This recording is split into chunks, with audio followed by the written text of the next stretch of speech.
हम बात करेंगे एक ऐसा टॉपिक जो हमें सुबह से लेकर के शाम तक अपने कार्य क्षेत्र में, अपने बिजनेस एंटरप्राइज में स्ट्रक्चर्ड वे में काम करने के लिए मोटिवेट करेगा।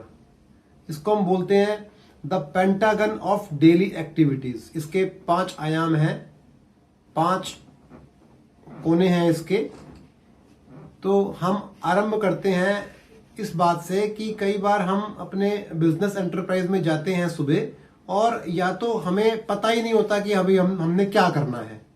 हम नए सिरे से कुछ भी आरंभ कर देते हैं या फिर हमें कुछ भी दिखता है हम उसमें रिएक्ट करना शुरू कर देते हैं, रिएक्ट करते हैं, गुस्सा करते हैं, परेशान होते हैं, स्ट्रेस में आ जाते हैं।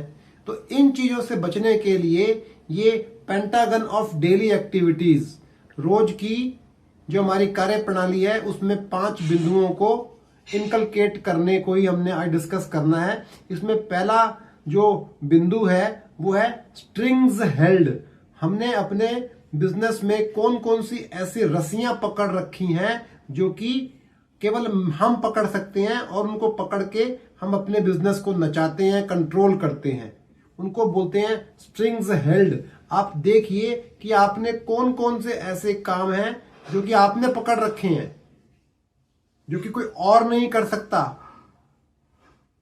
जैसे कि आप परचेज एक डिपार्टमेंट ऐसा होता है छोटे व्यापारी का जो कि वो काम डेलीगेट नहीं करता आगे। तो आपने परचेज की एक रस्सी पकड़ रखी है, स्ट्रिंग पकड़ रखी है। तो आपने कौन कौन सी रस्सियां पकड़ रखी हैं बिजनेस की, वो आप देखिए। भगवान ने हमें 5 उंगलियां दे रखी हैं एक हथेली के अंदर। तो एक थंब रूल है कि आपके पास 5 से ज्यादा ऐसी स्ट्रिंग अथवा रस्सियां नहीं होनी चाहिए जो कि आप कंट्रोल कर रहे हो बिजनेस की। अगला आता है स्ट्रिंग्स हेल्ड के बाद डेली प्रॉम्प्ट फॉर्मेट्स। आपके पास कुछ ऐसे कंप्यूटरकृत या फिर हार्ड कॉपी में लिखित रूप में प्रॉम्प्ट्स होने चाहिए, फॉर्मेट्स होने चाहिए जिनमें कि आप कुछ डेटा एंट्री करें जो कि आपको काम करने के लिए प्रोत्साहित करे, कि आपको पता हो कि ये मेरा प्रॉम्प्ट है, इसको मैं खोलूंगा और मुझे ये तो काम करना ही करना है। वो पहले से स्ट्रक्चर्ड हो।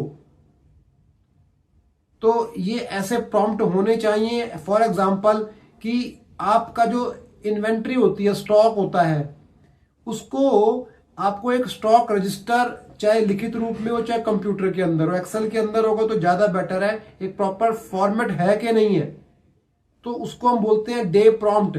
वो फॉर्मेट को आपको रोज खोलने के लिए बाध्य होना पड़े, उसमें डेली की कंजम्पशन, परचेज एंट्री करनी पड़े। ऐसे बहुत सारे फॉर्मेट हो सकते हैं अलग अलग बिजनेस के आयामों को रस्सी द्वारा पकड़ने के लिए।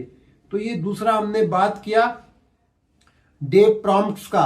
अब उन डे प्रॉम्प्ट्स के अंदर तीसरा आयाम है डेटा फ्लो का, कि वो जो प्रॉम्प्ट था, जो फॉर्मेट था, उसके अंदर आपके पास डेटा कहां कहां से आ रहा है, प्रोडक्शन से, मार्केटिंग से, फाइनेंस से, बैंक स्टेटमेंट से, वो डेटा फ्लो होना चाहिए।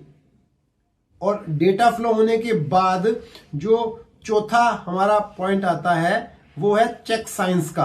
कुछ ऐसे चिन्ह आप निर्धारित कर लीजिए, चाहे वो रंग के चिन्ह हो, चाहे कोई मार्क हो, कि जो कि आप अपने उस डेटा के अंदर चिन्हित करते जाएं कि आपने ये कहीं एंट्री कर लिया या आपने ये कहीं यूज कर लिया। इस तरीके से चेक साइंस होने चाहिए। जब आप ये 4 काम पूरे कर लेंगे तो जो 5वां फैक्टर है वो है केपीआई का। केपीआई का अर्थ होता है की परफॉर्मेंस इंडिकेटर, कि आपने जो भी स्ट्रिंग्स पकड़ी हुई थी उसके लिए आपने कुछ प्रॉम्प्ट बना रखे थे, उसमें डेटा घुस रहा था और डेटा को आपने चेक साइंस द्वारा चिन्हित कर रखा था। तो उनके द्वारा कुछ एनालिसिस निकल के आएगा। उस एनालिसिस को आप बोलते हैं की परफॉर्मेंस इंडिकेटर, क्योंकि उस एनालिसिस से आपका बिजनेस कैसा चल रहा है उसके इंडिकेशंस आएंगी आपके पास। वो पैमाने आएंगे कि आपका बिजनेस किस डायरेक्शन में जा रहा है, सही डायरेक्शन में जा रहा है, ठीक परफॉर्म कर रहा है कि नहीं कर रहा। उन केपीआईज को एनालाइज करने के लिए ये 5वां आयाम है। इस प्रकार आप ये 5 आयाम अगर पकड़ लोगे और सुबह अपने कार्य क्षेत्र में जाकर के बैठोगे तो आपको यहां वहां समय बर्बाद या टाइम वेस्ट करने की आवश्यकता नहीं पड़ेगी और अपना आप दिवस जो दिन है उसको फ्रूटफुली और एफिशिएंटली उपयोग कर पाओगे।